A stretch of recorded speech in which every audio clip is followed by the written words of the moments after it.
kami ucapkan selamat datang kepada Bapak Haritanu Sudibyo, Executive Chairman MNC Group dan Ketua Umum Yayasan Haritanu Sudibyo. Terima kasih telah berkenan hadir dalam kuliah perdana MNC University. Hadirin yang kami hormati, MNC Group merupakan grup bisnis terkemuka di Indonesia dengan 4 bisnis strategis, yaitu media dan entertainment, jasa keuangan, entertainment hospitality, dan energi.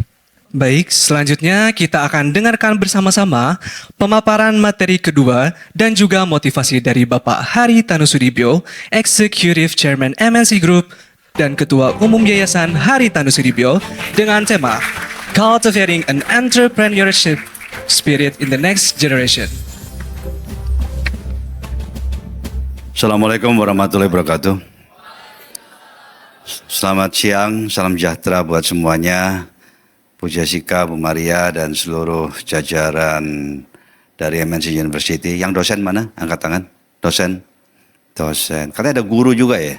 Yang guru siapa? Guru dari Jakarta semua kan? Ya. Mahasiswa, mahasiswi yang baru masuk. Oke, jadi oh ada lagi. Di atas juga ada ya? Ada nggak cukup di sini ya? Ya, ini kan yang baru masuk kan? Atau yang memang sudah termasuk yang oke? Oh, berarti ada yang mau lulus juga di sini dong. Baik, saya senang sekali di sini. Saya mengalir saja yang saya sampaikan. Bu Jess tadi sudah benar, hard skill, soft skill. Hard skill, soft skill. Ya. Orang yang hard skillnya, yang soft skillnya kuat, itu otomatis hard skillnya kuat. Karena orang yang soft skillnya kuat itu, begitu ekosistem berubah, zaman berubah, dia pasti mau belajar terus. Soft skill itu kan karakter kita, fighting spirit kita, disiplin kita, ya kan, kemauan untuk belajar terus, rendah hati, ya tidak merasa keminter, semua karakter yang baik-baik. Tapi sebelum itu ya saya ingin memberikan perspektif kebangsaan dulu. Ini penting. Saya ada 3 slide, coba. Mana slide pertama? Oke, ini kebangsaan. Saya rasa semua perlu tahu, apalagi anak-anak kampus ya, bahwa fondasi dari badan negara kita ini 4 pilar. Pernah diajarin 4 pilar kan? Pernah kan? Jadi fondasi daripada kita berbangsa dan bernegara itu 4 pilar. Ini sangat penting. Ya, sangat penting 4 pilar ini. Yang pertama adalah Undang-Undang Dasar 1945. Isinya di sana adalah deklarasi daripada kemerdekaan Indonesia. Ya. Kemudian ada national and state goals, tujuan berbangsa dan bernegara. Di dalam, jadi substansi yang penting di dalam UUD 1945 itu, yang pertama deklarasi daripada kemerdekaan kita, yang berikutnya adalah tujuan daripada berbangsa dan bernegara. Masih ingat nggak apa? 1, apa? Apa?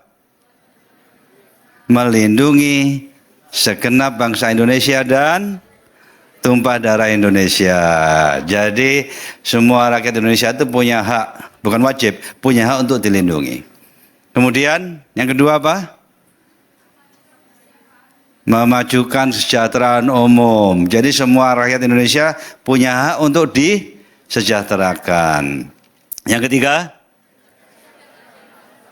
mencerdaskan kehidupan bangsa. Makanya kalian kuliah. Semua rakyat Indonesia punya hak untuk dididik dengan baik. Keempat apa? Ingat? Ikut ambil bagian dalam menjaga ketertiban dunia. Karena kalau dunia tertib ya kita pasti juga stabil. Kalau dunia nggak tertib, kacau ya kita ikut kacau juga. Kan ekonomi kita kan terbuka soalnya. Ya jadi yang pertama, pilar pertama. Yang kedua Pancasila kita tahu. Ya Pancasila dengan 5 silanya, kalau yang nggak bisa jabarkan Pancasila ya keterlaluan ya. Bisa kan? Bisa, ya udah. Terus yang ketiga, Bhinneka Tunggal Ika. Berbeda-beda tapi satu, ya. Kenapa ini penting? Indonesia itu negara yang paling beragam. Indonesia itu negara yang paling majemuk. Percaya tidak? Suku, agama, etnis, termasuk sosial status. Tapi negara lain seperti itu juga banyak. Satu yang membedakan di Indonesia, apa? Kepulauannya. Indonesia satu-satunya negara yang di mana masyarakatnya tinggal di lebih dari 10.000 pulau. Kita memiliki 17.000 lebih, yang dihuni 10.000 lebih. Jadi bayangkan spread out seperti itu rentan pecah. Iya kan? Lain kalau dalam satu kesatuan pulau yang bukan kepulauan, satu hamparan begitu, jaganya lebih gampang. Tapi kalau kececeran pulaunya begitu kan, kalau tidak dijaga dengan baik, mudah lepas. Makanya kebinekaan itu sangat penting, 4 pilarnya sangat penting. Kemudian yang terakhir adalah Negara Kesatuan Republik Indonesia NKRI. Jadi fondasi bangsa kita ini dalam kita berbangsa dan bernegara, 4 pilar ini semua harus paham. Karena ini kewajiban setiap warga negara untuk jaga. Kalau bangun gedung seperti ini ya, kalau alasnya, fondasinya kuat, mau dibangun tinggi kan kuat. Tapi kalau alasnya nggak kuat, bangun tinggi bisa roboh. Kemudian saya ingin memberikan pencerahan sedikit. Siapa yang jaga ini? Next. Yang jaga ini ya wakil rakyat yang ada di MPR. Ayo, ya ini mungkin banyak nggak tahu.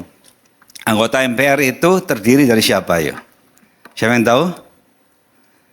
Anggota MPR terdiri dari anggota DPR RI dan anggota DPD RI. Anggota DPR RI ada 575 sekarang ini. Anggota DPD RI ada berapa? 136. Cara ngitungnya dari mana? Ayo. Siapa yang tahu? Cara ngitungnya itu 4 kali jumlah provinsi. Provinsi kita sekarang udah mekar. Di pemilu 2019 provinsi kita itu ada 34. Setiap provinsi ada 4 wakil. Mereka mewakili daerah. Kalau di luar negeri itu senat ya istilahnya. Jadi 34 provinsi kali 4 136. Totalnya berapa? 711 ya. Anggota DPR RI 575, anggota DPD RI 136, totalnya 711. Di pemilu nanti Februari 2024 anggota DPR RI menjadi berapa? 580 tambah 5. Kenapa tambah 5? Terjadi pemekaran. Ayo, kita punya berapa provinsi sekarang? Berapa? 38. 4 atau 8? 8. Nambah 4 dari mana? Ayo. Papua jadi berapa? Enggak Papua atau provinsi Papua jadi berapa? Ayo. Jadi 4. Papua Barat jadi berapa? 2. Jadi Papua jadi 4, yaitu Papua sendiri, Papua Pegunungan, Papua Tengah, Papua Selatan. Terus Papua Barat jadi 2 apa? Papua Barat dan Papua Barat Daya. Ya makanya DPR RI-nya nambah 5. Ya kan? Terus DPD-nya 152. Dihitung dari mana? Gimana ngitungnya? Ayo. 38 kali 4. Tetap DPD itu wakil daripada provinsi. 4 kali 38 152. Jadi total anggota MPR itu 732. Kenapa saya angkat masalah ini? Saya angkat masalah ini karena kenapa? 2/3 dari anggota MPR kalau mau merubah konstitusi berubah. Misalnya, oke 2/3 ya kalikan aja kan. 2/3 untuk pemilu yang mendatang. Kali 722 misalnya, oke ayo kita ganti Pancasila, kita hapuskan. Hilang. Makanya tugas daripada setiap warga negara itu harus menjaga konstitusi kita. Supaya alas kita berbangsa dan bernegara itu kuat. Kalau alasnya nggak kuat, bangun apapun di atasnya ya goyang. Betul tidak? Ya, ini supaya tahu aja. Jadi, adik-adik supaya tahu bahwa apa itu MPR. MPR itu jaga konstitusi. 2/3 dari anggota MPR memutuskan apapun terkait konstitusi kita, ya berubah. Apapun, berubah. Ini kayak perusahaannya sebetulnya. Nanti misalnya adik-adik kerja, ya, di anggaran dasar PT juga begitu sama. Kalau 2/3 dari pemegang saham, anggota MPR ini kan wakil pemegang saham. Jadi kalau di PT itu 2/3 daripada pemegang saham setuju untuk nambah modal, ya tambah modal. Harus jalan, bisa jalan. Sementara yang lainnya terdilusi, bisa. Jadi betapa pentingnya untuk mengetahui masalah kebangsaan. Saya ingin memberikan perspektif terkait entrepreneurship. Kenapa entrepreneurship itu penting? This is next. Berapa jumlah penduduk Indonesia? Tahu enggak? Berapa jumlah penduduk Indonesia sekarang? 200 berapa? 78. Apa? 270 juta. Betul? Berapa? 278,69 juta. Wah, sampai komanya hafal. Kalau 3 minggu lagi 278,69 juta plus 1 karena Bu Jas akan melahirkan.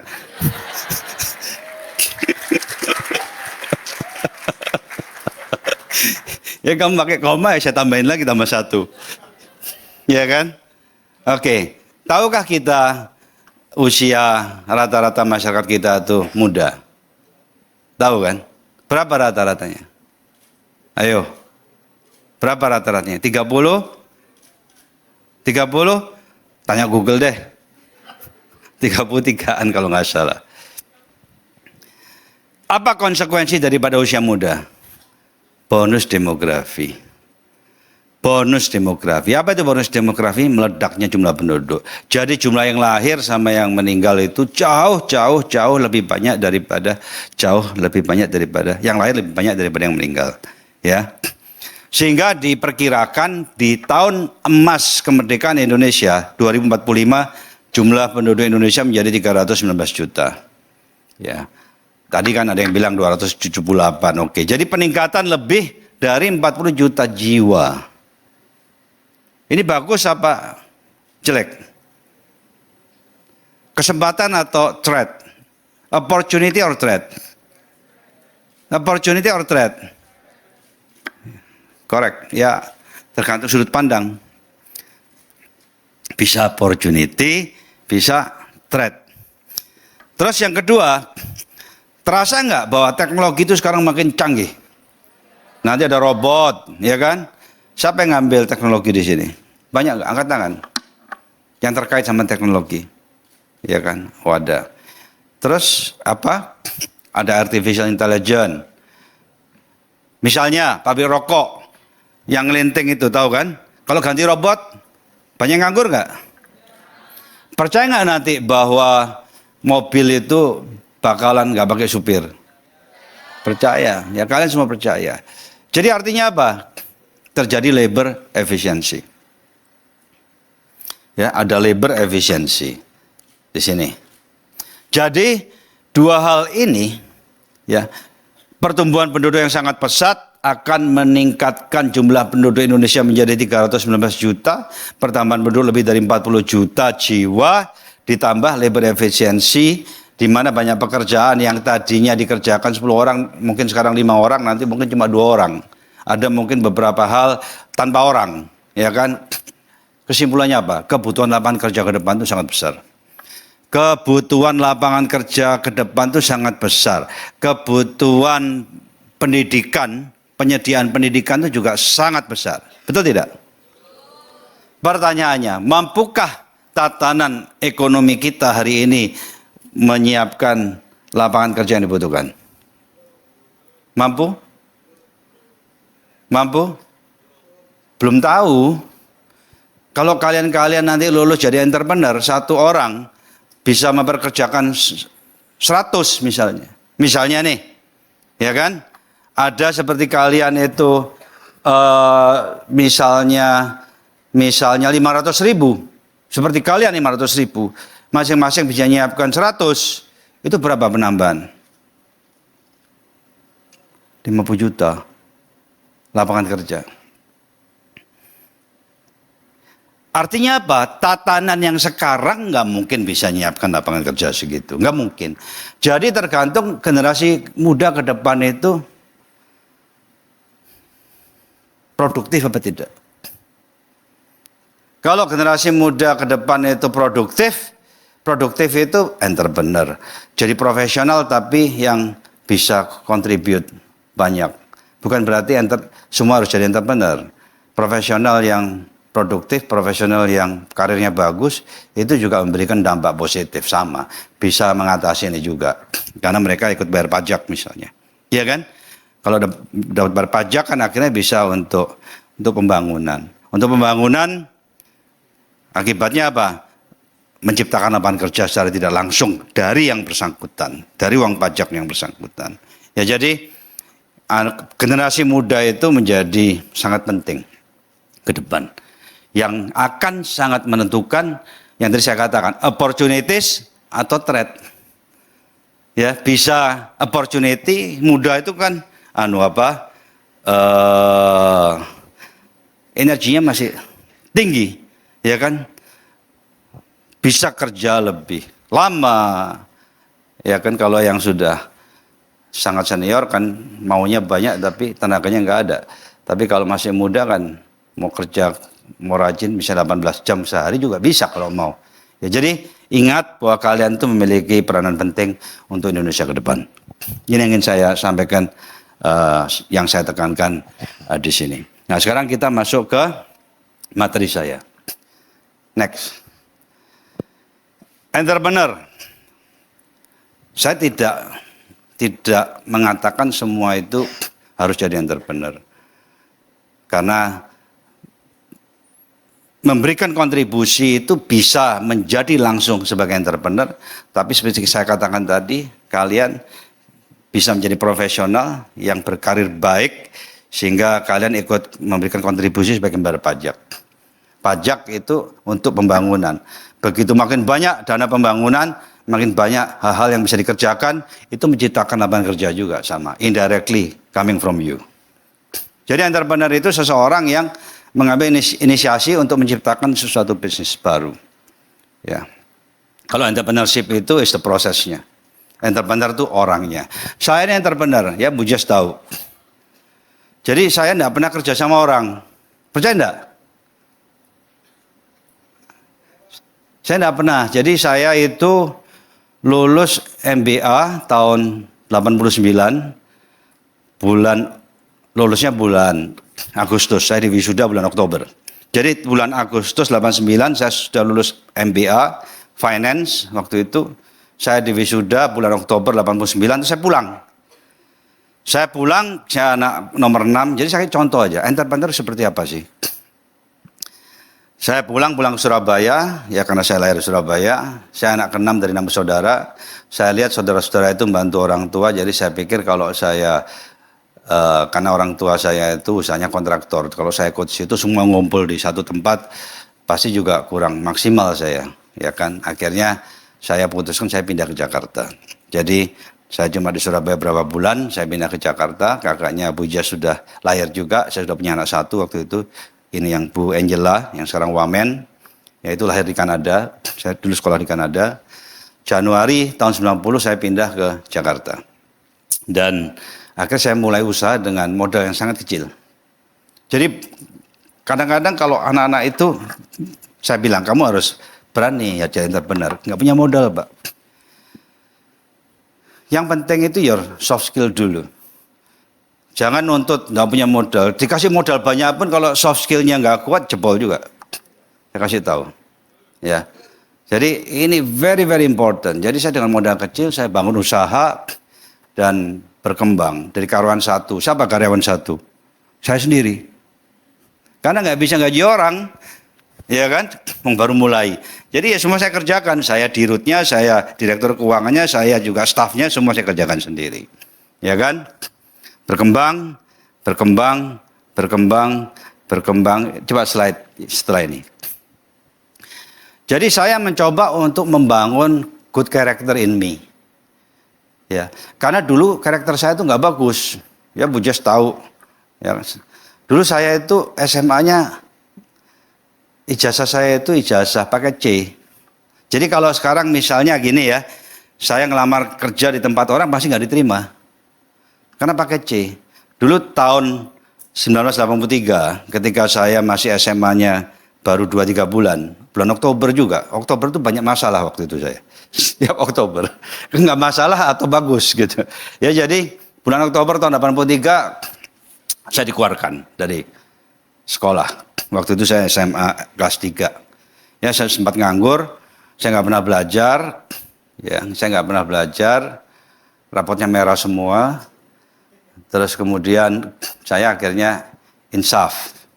Ingat, insaf. Untuk jadi anak baik. Ya, ternyata jadi dari anak tidak baik menjadi anak baik itu prosesnya nggak gampang juga. Untuk merubah karakter nggak gampang. Harus punya determinasi tinggi. Harus punya kemauan betul-betul. Yang solid, saya harus berubah, saya harus berubah. Ya, karena saya juga melihat masa depan. Saya mau jadi apa gitu. Jadi saya robah karakter saya. Akhirnya saya sekolah lagi. Tapi untuk kuliah kan harus punya ijazah SMA. Akhirnya saya ikut ujian persamaan dulu namanya. Kalau sekarang pakai C. Ya saya ikut pakai C, saya lulus. Terus saya ke Kanada. Di Ottawa itu sepi, penduduknya cuma 600.000. Ya jam 8 udah sepi, nggak ada orang udah, pada tidur semua udah. Ya. Di situ saya mencoba untuk berubah dari males untuk rajin. Nggak gampang. Bu Jas tadi bilang soft skill. Untuk memiliki soft skill yang solid itu nggak gampang. Saya belajar tuh ngantuk. Kalau main nggak ngantuk. Di sini ada yang begitu nggak? Kalau main game nggak ngantuk, ya kan? Sampai pagi. Kalau baca buku ngantuk, lah ya itu. Jadi akhirnya saya mencoba untuk mencari jalan, antara lain bagaimana membuat diri saya ini bisa berubah. Jadi antara lain saya kalau belajar berdiri, kalau baca berdiri. Supaya apa? Kalau ngantuk kan jatuh, ya kan? Kalau terlalu ngantuk, saya kasih remason sininya. Panas. Jadi saya pokoknya intinya saya cari segala cara supaya saya itu belajar itu bisa konsentrasi dan long hours. Dan akhirnya saya mampu untuk merubah sifat saya.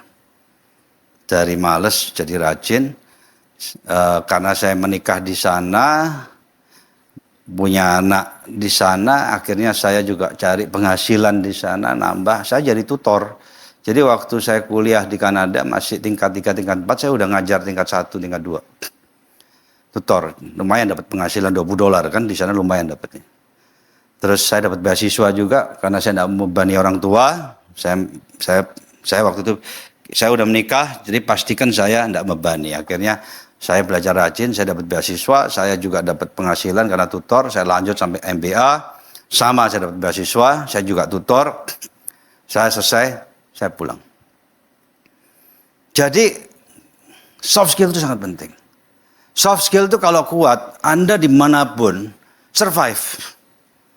Kerja di kantor gitu ya, soft skill kuat dalam arti positif ya, survive. Ya, jadi soft skill itu ya macam-macam. Ya, ini kita bicara entrepreneur, risk taking dan sebagainya itu karakternya entrepreneur. Tapi soft skill secara umum itu apa? Fighting spiritnya tinggi. Ya kalau kita sudah punya tujuan, pastikan kita betul-betul mau jalani untuk supaya itu bisa kita tuntaskan. Disiplin, ya. Kemudian apalagi rajin, ya kan? Terus apalagi positive thinking. Positive thinking itu penting. Jadi kalau lihat orang jangan lihat jeleknya terus kita ngerumpi. Lihat orang tuh lihat positifnya. Siapapun tingkatan dia, level apapun. Ya, jangan ngelihat sosial statusnya. Di setiap orang, di setiap pribadi itu pasti ada positive side-nya. Jadi lihatlah hal positifnya. Dan kalau itu bagus, contohlah. Dulu saya suka baca buku-buku motivasi. Ya, jadi buku-buku motivasi itu wah semua saya baca karena untuk meyakinkan diri saya. Ya, supaya apa? Supaya saya berubahnya itu berubah total akhirnya menjadi bagian dari my life. Jadi itu sekarang embedded. Saya tahu topi saya ini banyak. Saya MNC masih CEO. Saya baru pulang tadi malam jam 10. Saya ke 6 provinsi 3 hari. Bayangkan, dan penuh. Jadi saya pertama kali kemana ya, sampai lupa saya. Saya ke Babel, ya, Pangkal Pinang, ya kan? Terus saya ke Kepri, ya. Di tengah makan siang saya ngundang orang. Jadi saya nggak mau ada nganggurnya. Ya, malam juga ngundang orang. Terus setelah Kepri, besoknya saya ke Bengkulu. Hari Sabtu itu, saya berangkatnya Jumat. Terus setelah Bengkulu saya ke Jambi. Dan penuh, siangnya pasti saya isi. Kemudian setelah Jambi saya ke Riau, Pekanbaru. Ya, setelah Riau saya ke Aceh. Ya kan? Aceh pulang. Tadi malam jam 10 sampai Jakarta. Jam 10 lebih lah sampai rumah, setengah 11. Ya, dan saya pembicara tunggal. Ya, karena kemauan. Tahu nggak saya kalau pagi bangun jam berapa? Jam 3, setengah 4, jam 4. Antara itu. Siapa yang bangunnya jam segitu? Angkat tangan. Angkat tangan. Beneran. Tapi tidurnya jam 9. Kalau saya jam 12. Jadi saya tidur cuma 3-4 jam. Orang tanya, nggak capek? Metabolisme sudah seperti itu. Metabolisnya sudah seperti itu. Terus, siapa yang tiap hari olahraga? Tiap hari? Angkat tangan, angkat tangan. Benar. Olahraga. Saya tiap hari olahraga. Saya tiap hari itu membakar, tidak kurang dari 500 kalori. Ya, kalau kadang bisa 600, 700, 800. Paling banyak 900. Setiap hari, sesibuk-sibuknya. Kalau saya berangkat jam 6 pagi, harus pergi, saya olahraganya jam 4, setengah 5. Kalau saya harus perginya jam 8, saya olahraganya jam 5. 2-3 jam sebelumnya. Karena saya perlu 1,5 jam lah paling enggak. Disiplin life. Kenapa? Itu semua saya lakukan. Nah, sebelum itu ya, topi saya apa lagi? Saya ini ketua umum futsal. Futsal dari tidak dikenal, saya udah tahun ke-10. Dan tidak pernah minta uang negara. Dulu saya biayain sendiri, karena futsal jalan sendiri. Karena klub-klub itu sudah bisa beli pemain bahkan. Mereka sudah pada untung semua sekarang. Saya ketumnya Popsi juga. Tahu Popsi apa? Biliar. Ya, baru berapa? 3-4 tahun lah. Tapi sekarang pemain biliar makin banyak. Ya kan? Raffi Ahmadnya main biliar sekarang. Coba lihat IG-nya itu. Ya kan, nanti mau saya panggil jadikan ambasador itu. Ya kan? Dulu saya ketumnya Tarung Derajat. Tahu nggak Tarung Derajat? Siapa tahu Tarung Derajat? Nggak tangan. Tapi Tarung Derajat itu yang di Bandung itu. Mixed martial art. Tapi udah dipegang Pak Bamsud, ketua MPR kita yang sekarang. Sampai dengan 3 tahun yang lalu. Ya jadi, ya gitu, harus membangun. Saya itu kalau kerja, yang pertama urutannya gini. Kerja tepat, accurate. Ini ada hal yang penting ini. Coba next. Starting a business di sini, ya, yang penting itu membangun bisnis model yang tepat. Identifying ya, tentunya opportunities. Ini kok jelek banget ya, double. Enggak ya. Jadi kalau saya kerja, saya create bisnis, saya ngambil keputusan harus bagaimana, nyusun strategi yang saya pertama kali pastikan yang kita akan lakukan nih tepat. Ya, termasuk kalian ngambil jenis program studinya ini, itu juga akan menentukan masa depan kalian. Make sure tepat. Jadi segala sesuatu itu harus tepat dulu. Accurate dulu. Ya. Kalau sudah kita pastikan accurate, baru kemudian yang berikutnya apa? Speed. Kerja itu harus cepat. Saya satu hari itu selalu mencoba untuk menyelesaikan banyak hal. Ya. Orang boleh kerja long hours, mau 10 jam, 12 jam. Tapi kalau meeting aja 3 jam, ya satu hari bisa mutusin berapa? Saya kalau rapat itu 15 menit kalau udah selesai. Kadang saya makan siang gini, saya panggil. Ya, mungkin ya direksi saya di unit yang mana dan sebagainya sambil makan gitu. Ya kan 15-30 menit selesai. Nanti, kayak dokter aja. Jadi intinya apa? Speed. Karena kalau speednya kencang dan long hours, kerjanya stamina-nya kuat, kita tuh bisa sangat produktif. Udah tepat, speednya tinggi, terus long hours kerjanya, produktivitasnya sangat tinggi. Sangat tinggi. Ya, saya kasih contoh, jadi kembali, jadi saya di Jakarta, saya mulai usaha tahun 97 dalam waktu 6 tahun ya. 6 tahun. Yang saya pegang usahanya itu besar udah. Udah bisa saya go publican. Saya go publican. Saya go publican tahun 97, ya 7 tahun lah. Kemudian 98 mungkin kalian belum lahir ya. 98 itu terjadi krisis keuangan yang sangat luar biasa. Dolar rupiah jadi jebol. Dolar naik ya dari 1 rupiah tadinya 2.400 naik ke 15.000. Pada waktu saya ngalami itu, saya cuma berpikir, makanya soft skill kuat itu salah satu ciri khasnya back itu tadi. Adaptability. Adaptability dan mau belajar terus. Ya mau belajar. Jadi begitu krisis itu saya lihat, saya nggak mungkin mempertahankan apa yang saya kerjakan pada saat itu. Saya harus mencoba mencari kesempatan yang lain. Tahun 98 itu. Itu kan pada jebol semua. Akhirnya saya putuskan, this is an opportunity untuk melakukan M&A, merchant acquisition. Jadi beli perusahaan, dibetulin, jual.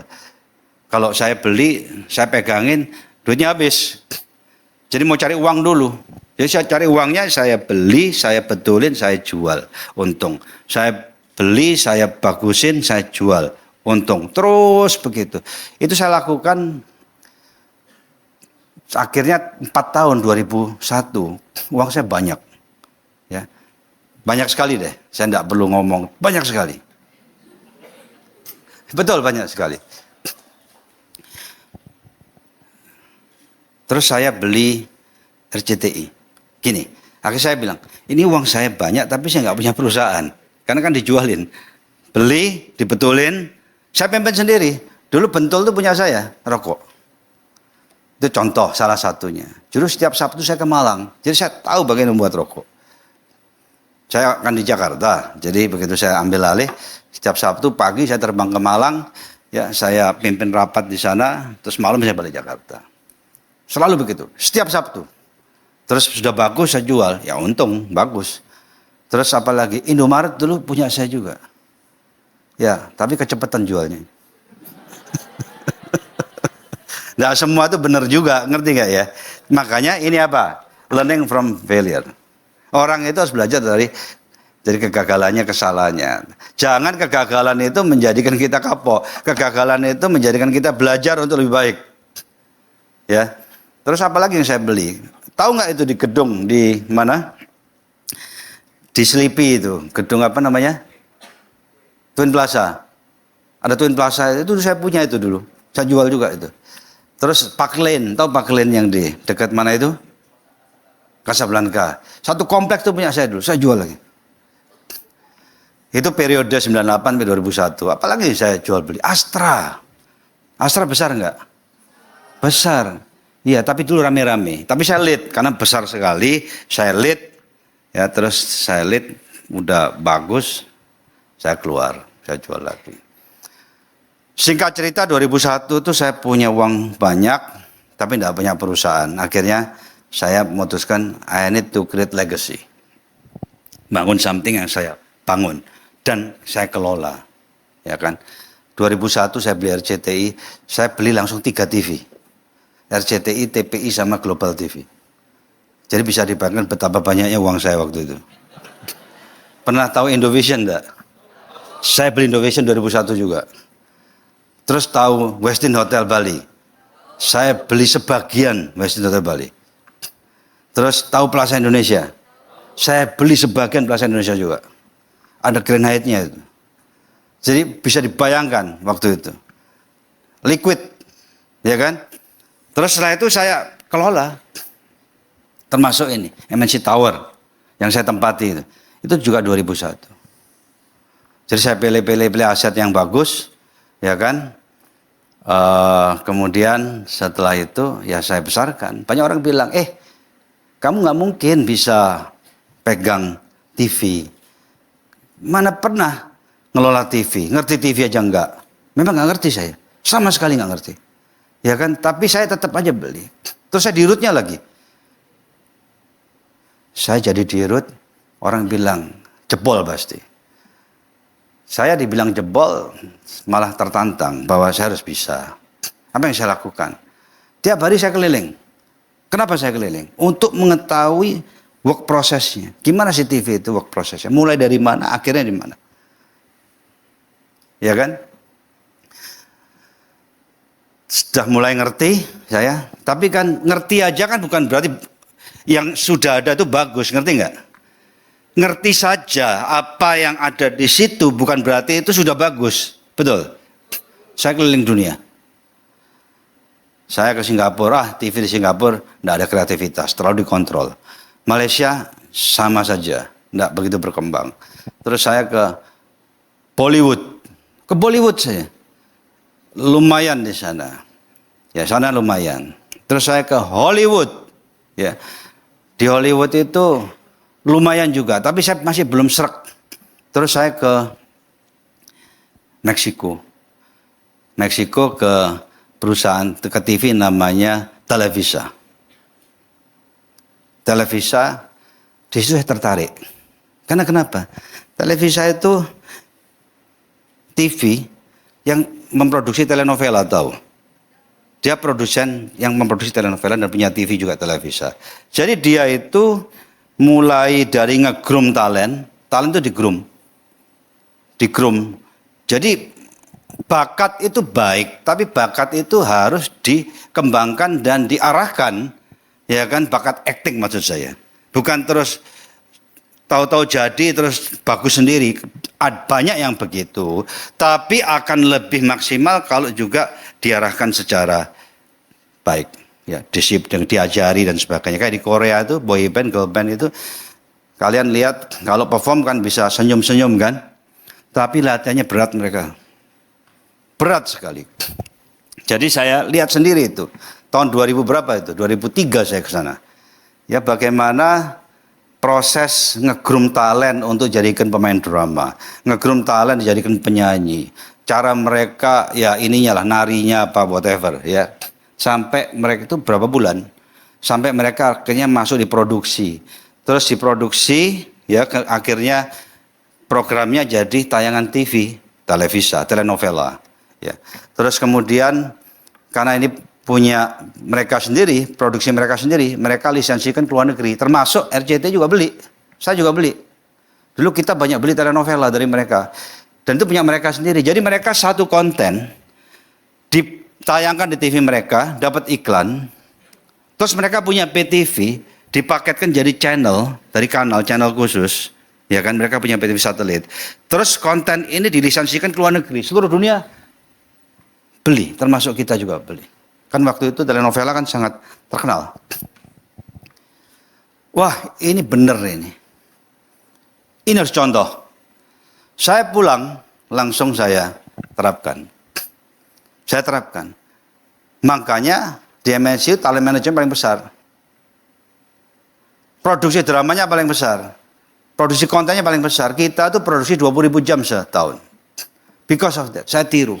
Sekarang semua produksi sendiri. Nah, dari ngerti begitu, ya, channel-channel kita juga banyak. Kita lisensikan ke luar negeri juga. Persis saya tiru. Kemudian yang tidak kalah pentingnya, setelah saya mengerti gitu, akhirnya mereka juga ada program format. Format itu kayak ini apa, Got Talent dan sebagainya. Itu lisensinya saya beli semua. Termasuk Idol. Jadi Idol itu yang mulai saya. Indonesian Idol pertama itu yang mulai saya tahun 2004 awal. Ya. Itu waktu itu yang jadi si itu siapa? Joy, ya Joy sama itu siapa? Yang orang Manado. Delon, kapal kamu. Ya. Terus kita beli format, ya kan? Kenapa kita nggak bisa buat format sendiri? Kita buat format, ada namanya TPI itu saya arahkan untuk yang agak inilah, ya. KDI itu saya yang buat kontes dangdut Indonesia. Terus API, apa API? Akademi Pelawak Indonesia. Tahu nggak Sule itu? Lulusan situ, Sule. Jadi banyak artis-artis atau talent-talent itu lulusan dari program-program yang kita ciptakan. Jadi artinya apa kesimpulannya? Soft skill, pertama kali yang kalian harus asah itu your soft skill. Soft skill itu kalau orang kuat, soft skill sangat kuat, dimanapun dia berada, dia pasti lebih baik dari yang lain. Nggak ngerti belajar, ya kan? Nggak ngerti bukan terus ya udah dah, nggak ngerti nggak apa-apa gitu. Ya nggak maju-maju. Saya kalau rekrut orang, saya lihat soft skillnya. Karena kenapa? Begitu diajarin, ya begitu di drive, begitu larinya kenceng. Tapi kalau orangnya itu pinter, hard skillnya, ya kuat, tapi keminter itu artinya soft skillnya rendah. Begitu ekosistem atau zaman berubah, dia ketinggalan. Karena dia merasa udah jagoan, nggak mau belajar lagi. Saya aja sampai hari ini masih belajar. Kalau ada hal baru belajar. Belajar. Karena seorang pemimpin itu kalau nggak ngerti, nggak bagus. You have to know if you are a leader. Supaya menjadi pemimpin yang efektif. Karena pemimpin tugasnya apa? You have to direct, mengarahkan, mengevaluasi, dan sebagainya. Ya, jadi kalian nanti mau jadi entrepreneur, mau jadi profesional, kerja di perusahaan, kalau mau karirnya bagus, soft skillnya harus kuat, punya leadership, rajin, curious, selalu mau tahu apa yang hal baru, ya semua ini, ya. Punya visi, ya seperti saya katakan tadi, Indonesia ke depan seperti begitu. Kalau kita tergantung dari tatanan seperti hari ini, ke depan itu jadi threat.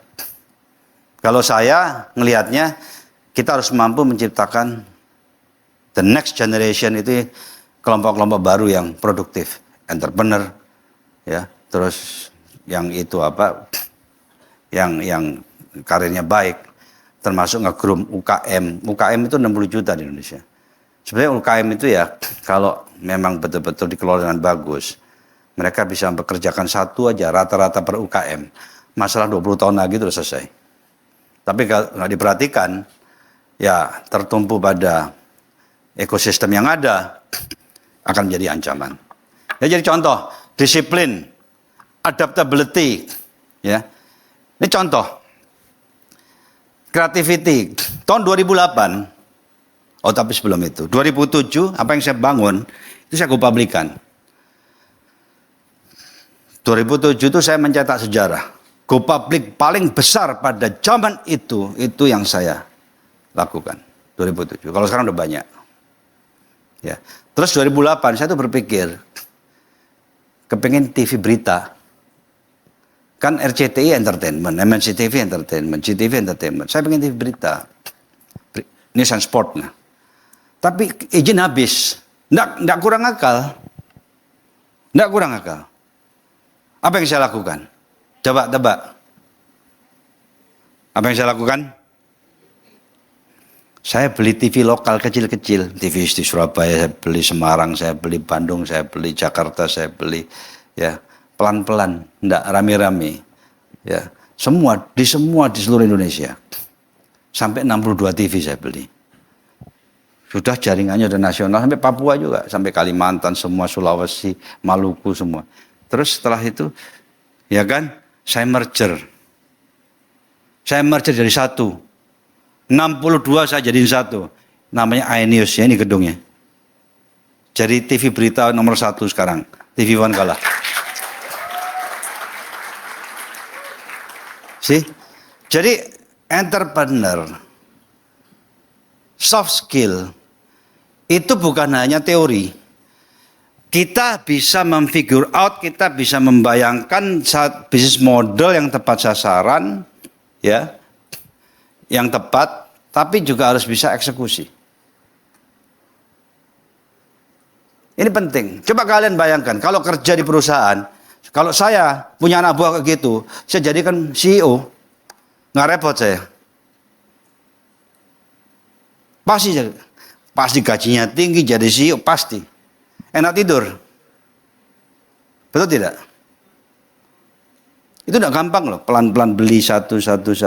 Nah, ada satu lagi, contoh entrepreneurship. Ya bukan entrepreneurship lagi, intinya bisa juga profesional juga. Sebelum tahun 2000, nomor HP itu 082. Tahu? Itu namanya AMPS, generasi pertama. Mobile itu kan ada first generation, second generation, third generation, yang nanti 5G. Sekarang masih 4G kan. 1G, 2G, 3G, 4G. Kita belum ke 5G. 082 itu dulu dimiliki 3 kelompok karena izinnya dipecah 3. Barat itu namanya Komselindo. Komselindo dimiliki Telkom. Yang tengah namanya Komselindo Metrosel. Maksudnya Indonesia bagian tengah. Metrosel. Dimiliki Salim Group. Terus yang bagian timur Telesera dimiliki Raja Wali Group yang punya Sindrajis itu. Karena krisis kan, tahun 2000 kan masih krisis. Jadi saya beliin murah-murah. Saya beli. Semua saya beli. Kan saya bilang, uang saya waktu itu banyak. Benar banyak. Dulu saya masih belum ada yang pemain-pemain sekarang. Saya termasuk yang awal-awal. Awal-awal saya. Padahal waktu itu saya masih usia, tahun 98 usia saya masih 20, berapa itu? 32 tahun. 33 tahun. 32 tahun. Saya ya tahun 95, mau 30 tahun masih 29 tahun. Saya sudah beli namanya Bank Papan Sejahtera. Itu bank mortgage bank. Sudah nggak ada sekarang, saya jual lagi. Dulu saya sudah punya gedung juga. Kantornya itu yang dipakai KPK itu. Itu gedung saya dulu. KPK lama, ada 2 kan? Yang merah putih sama yang lama. Yang lama itu gedung saya. Saya beli tahun 95. Tapi banknya kemudian saya jual, nggak lama. Saya jual lagi, cari untung aja dulu. Jadi 3 operator mobile ini saya beli. Terus saya apakan? Saya merger. Saya merger jadi satu. Saya migrasi ke second generation tapi yang CDMA. Terus saya apply nomor prefixnya yang bagus 0888. Saya kasih nama Friend. Pernah dengar nggak? Itu pendirinya ini. Betul. Friend. Terus 2009 saya jual ke Smart Telekom. Mereka jadiin satu jadi Smart Friend. Terus nomor 088-nya yang dipakai sekarang untuk mereka. itu saya yang buat. Ya jadi soft skill. Jadi saya nggak bisa ngomong terlalu banyak kepada kalian. Karena kalian kan kuliah nih masih. Jadi kalau kuliah soft skillnya kuat. Belajar. Tapi belajar bukan untuk hafal. Belajar untuk ngerti. Dulu kalau saya belajar, ada referensinya kan. Setiap textbook atau apapun itu ada referensinya. Referensinya perlu dicari tahu juga. Kenapa nih teori kok bisa begini? Kenapa? Kalau kalian belajar seperti itu, nempel di sini. Saya aja apa yang saya pelajari tahun 80-an sebelum ya waktu masih kuliah, beberapa masih ingat saya. Karena saya belajar untuk mengerti, bukan untuk hafal. Kalau untuk hafal, sebentar lupa. Ya. Dan masih banyak lagi yang saya udah kerjakan. Banyak. Saya ini sudah mendirikan perusahaan banyak sekali. Akuisisi perusahaan banyak sekali juga. MNC Bank itu saya akuisisi, MNC Insurance saya akuisisi, MNC Life akuisisi. Akuisisi, maksudnya dari third party kita beli, kita kembangkan. Ya, kemudian kalau ini bangun dari nol. Terus Lido itu, contoh, ada nggak LMAC? LMAC. Jadi ini juga seperti contohnya di Amerika, di California itu ada namanya Coachella Music Festival. Agendanya itu setiap tahun. Itu terbagus lah kata orang. Bisa 2-3 hari, ya panggungnya banyak. Anak-anak itu kalau pas lagi festival, dengarkan, ya lihat konser. Itu bisa siapa aja gitu, bagus-bagus di sana. Kita juga niru. Karena kalau konser itu kan yang sekarang, jam 8 sampai jam 10, sampai 8 sampai 9, udah begitu aja. Kita mencoba festival. Festival itu dari siang, terus sampai malam bisa beberapa hari. Ya, jadi anak-anak itu bisa camping, bisa nyantai, duduk-duduk sambil nonton, ngobrol. Nanti pengen lihat sini, panggung sana lagi, panggung yang lain lagi. Kita buat nih. Coba mana contohnya LMAC? Atau contoh ini aja. Crowd-nya. Kita barusan tanggal 8-9 September kita datangkan Tayang, tahu nggak Tayang? Aping, terus The Rose, sama kita datangkan juga siapa? Secret Number. Siapa yang ikut ke sana? Oh, ikut juga. Jadi kita tuh harus berani buat terobosan-terobosan. Kalau kita mau berhasil, nah ini juga, you have to become trendsetter. Jangan jadi follower. Mana ada? Saya Pak Ganjar waktu itu. Mana coba? Bakal calon Presiden Republik Indonesia Ganjar Pranowo bersama Chairman MNC Group Haritanu Sudibyo nonton bareng konser LMAC Music for All Fest 2023. 40.000 lebih, lumayan. Menyapa 80.000 penonton yang hadir di Lido 80.000 Music itu and 2 Arts hari. Centers, the first world-class outdoor music and arts festival venue in Indonesia.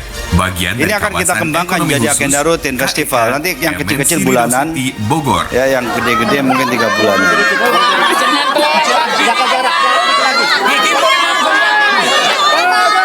Nah, ini contoh aja.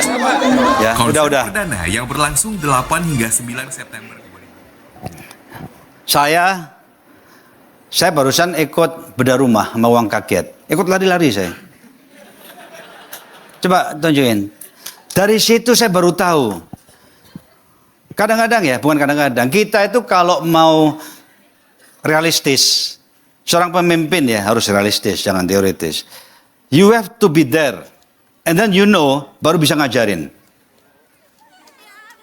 Coba. Suara. Tangis Sarkani, pencari ikan di Danau Desa Jayanti, Kabupaten Tangerang, pecah saat bertemu Chairman MNC Group Haritanu Sudibyo. Dia memeluk erat Haritanu Sudibyo, tercekat, tak bisa berkata-kata, hanya terus mengusap air mata bahagianya yang mengalir tak berhenti. Dia pun menuntun ketum Partai Perindo tersebut masuk ke rumahnya, bertemu keluarga, Itu celengan dan itu. melihat keadaannya. Rumah Sarkani sangat Celengannya sederhana, di situ. berdinding anyaman bambu dengan tiang penyangga bambu. Alas tidurnya kasur kapuk tipis. Tempatnya beristirahat, melepas lelah. Beberapa genting terbuka, memberi ruang bagi cahaya matahari untuk menyapa. Saya, ya, tapi jadi ya. Oh, jadi buat ngebukanya Ambil ya. iya. Simbolis bahwa rumah Pak Sarkani dan Ibu akan sudah diperbaiki supaya layak huni. Kesuksesannya ya. Kita mau titipin uang sebesar 15 juta. Kita kasih Bang Juta. Derai air mata keluarga Sarkani tak terbendung. Dihabiskan 30 menit. Mereka bisa memiliki tempat tinggal yang nyaman dan layak dengan program bedah rumah. Selain itu, mereka mendapatkan uang 15 juta rupiah dari program Uang Kaget. Kehadiran Haritanu Sudibyo menandai sudah 1.000 keluarga mendapat rumah layak huni dari bedah rumah dan 1.100 keluarga mendapatkan program Kita ada Uang 1.000 Kaget lebih untuk yang kita kebutuhan bedah. hidupnya. Ini adanya jualan es sebelum sekolah. Waktunya adalah 30 menit. 30 menit.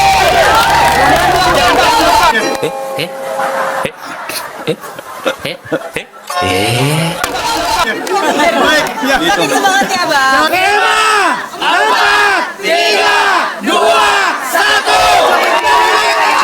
Keberuntungan Sarkani tidak berhenti di situ. Saat berbelanja, dia didampingi Haritanu Sudibyo, Apa ini, dibantu odong-odong negosiasi agar bisa mendapatkan harga terbaik. Diberikan strategi belanja yang benar agar kesempatan yang dimilikinya bisa menjadi modal untuk meningkatkan Saya kesejahteraannya. kasih cerita. Saya harus memberikan arahan kepada pasar gini. Uang 15 juta harus dibelanjakan secara bijaksana. Belanja untuk keluarga, bako, kemudian belanja untuk keperluan anak-anak. Dibutuhkan itu silakan dibelanjakan.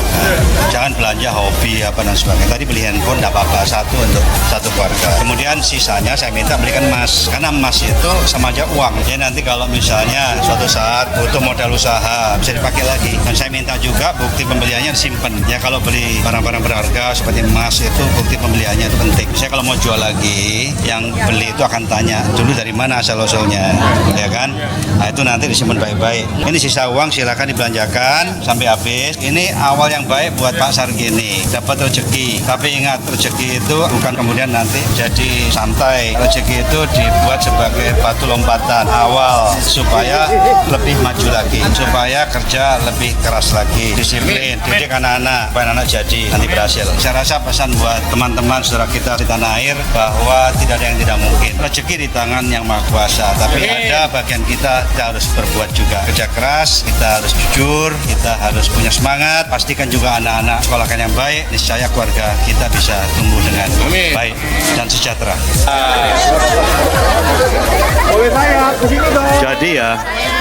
Jadi ketika saya di lapangan, saya baru tahu, lihat HP mau beli 4. Saya bilang, Pak jangan, satu aja cukup. Ya, satu untuk pakai satu keluarga.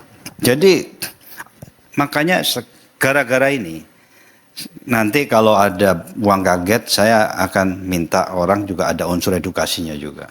Edukasi kepada yang bersangkutan karena masuk TV ya. Jadi untuk pemirsa juga penting. Jadi mau beli langsung 4. Saya bilang, jangan Pak, jangan. Satu saja. Terus mau beli macam-macam, sepeda, mau beli apa, Pak, separuh 8 juta belikan emas. Saya bilang 7 udah cukup, saya bilang. Belikan emas, ya, tapi bukan emas yang apa itu nah istilahnya yang fashion. Itu nggak ada nilainya. Saya suruh beli batangan. Yang batangan itu kalau dijual lagi kan harganya sama gitu. Supaya apa? Nanti kalau butuh modal usaha bisa dipakai. Nah, kayak gitu contoh. Ya jadi, nah yang lucu lagi waktu beli lemari, akhirnya dia tergantung saya. Saya boleh beli nih Pak? Ya boleh, lemari pakaian. Satu aja ya, saya bilang. Terus waktu beli lemari pakaian, saya tawarkan, nggak mau turun. Saya bilang, Mas, ini kamera semua, ini masuk TV loh. Kalau Anda jualnya mahal-mahal, pemirsa tuh marah sama Anda nanti. Ya boleh akhirnya. Cara nawar paling efektif itu. Dia takut juga. Kan nanti tantangannya lihat nih pelit banget nih orang. Ya gitu ya semua ya. Ingat soft skill. Kamu di mana saja kalau soft skillnya kuat. Dan itu jadikan bagian daripada hidup kalian. Kalau bukan artinya masih on off. Kadang-kadang rajin, kadang-kadang males ya kan.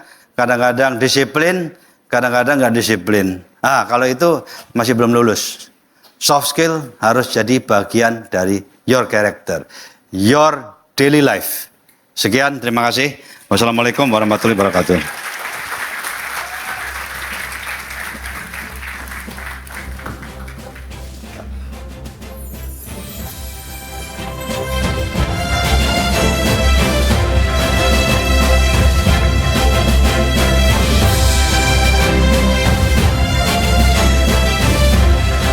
Baik, terima kasih kepada Bapak Haritanu Sudibyo atas pemaparan yang sangat luar biasa ini. Kita beri aplaus sekali lagi.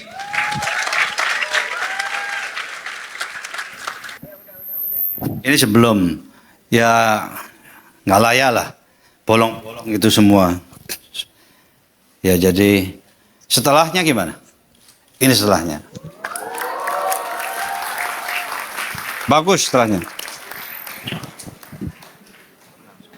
Baik, selanjutnya kita akan masuk ke sesi selanjutnya yaitu foto bersama.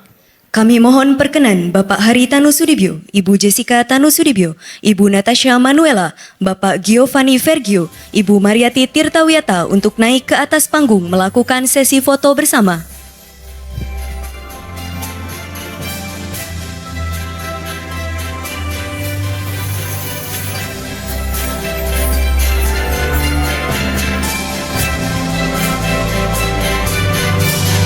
Kepada tim dokumentasi, kami silakan mengabadikan momen ini.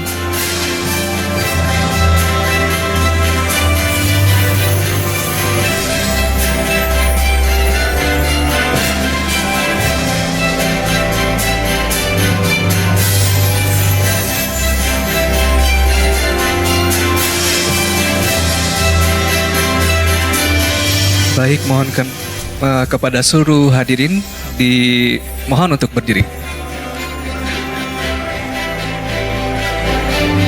Yang di atas juga bisa berdiri.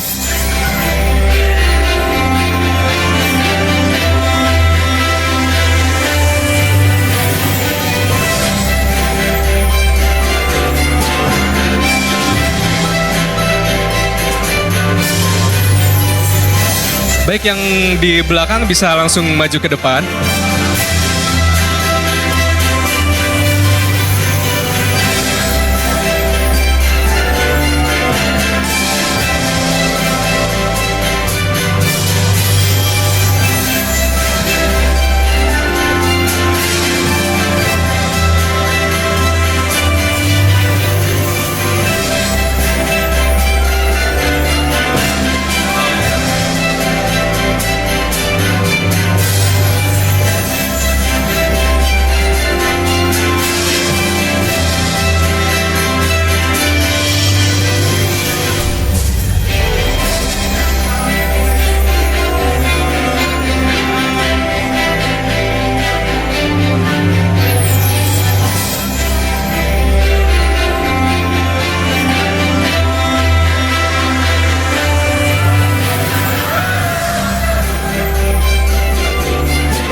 Baik, terima kasih kepada Bapak Ibu semua. Kami persilakan untuk kembali ke tempat.